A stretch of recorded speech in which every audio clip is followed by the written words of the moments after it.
Alam niyo yung kasabihan na pure intentions doesn't always lead to good outcomes. May gusto lang i-share na experience. So, ang motto ko sa buhay is, I love helping other people na tinutulungan yung sarili nila. Kunwari, yung mga naghahanap buhay, ganyan.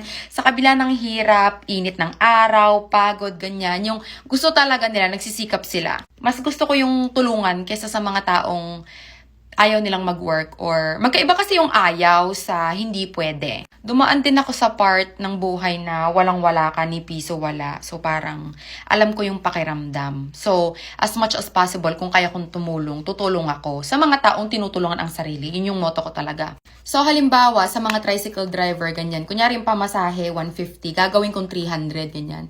Tapos kapag kakain ako sa labas, kailangan may baon akong tip. Kahit 50, 100, ganyan. Basta something na makakatulong. Tapos, ito yung isa sa mga ugali kong kinakainisan ng friend ko. Pag sasakay kami ng bus, kasi nagko-commute ako, wala naman akong sarili sasakyan.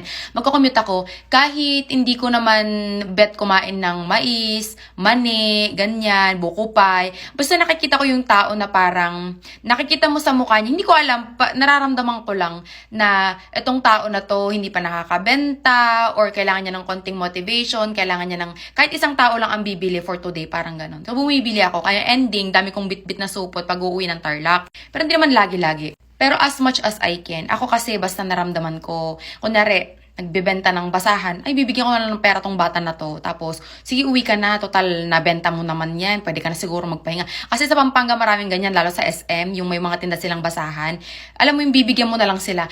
Minsan kasi pangit din pag bibigyan mo ng pera yung isang tao kasi baka isipin nila, binibigyan mo sila ng limos. May mga taong, depende, tawag dito, yung parang yung pride ba? So, I like helping yung mga taong nakikita ko na nagtatrabaho.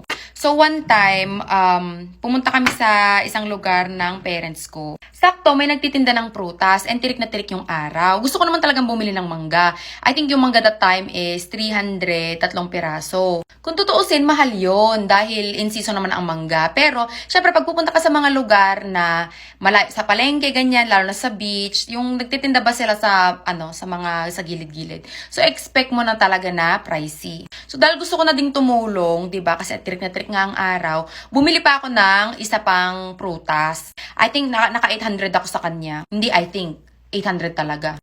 Ngayon, ang sabi ko, bibili ako ng suha. Hindi ko alam sa Tagalog ang suha. Basta suha, ganon. Ang ginawa niya, bumili, sabi ko, isa lang po.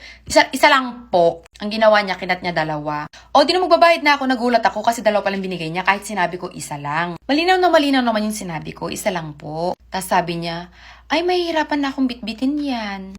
Doon ako na off kasi parang nanggigil trip ka na at this point. Naiintindihan ko naman na gusto nating makabenta, ganyan. Pero yun, nakakainis minsan. Yung gusto mo lang tumulong, gusto mo lang mag-support ng business, ganyan. Pero minsan, parang aabusuhin ka. Meron pa sa trike, kunyari ang pamasahe is 100, tapos magbibigay akong 200. Ma'am, pakidagdagan naman po, tagalin naman kayo abroad. May mga ganong eksena.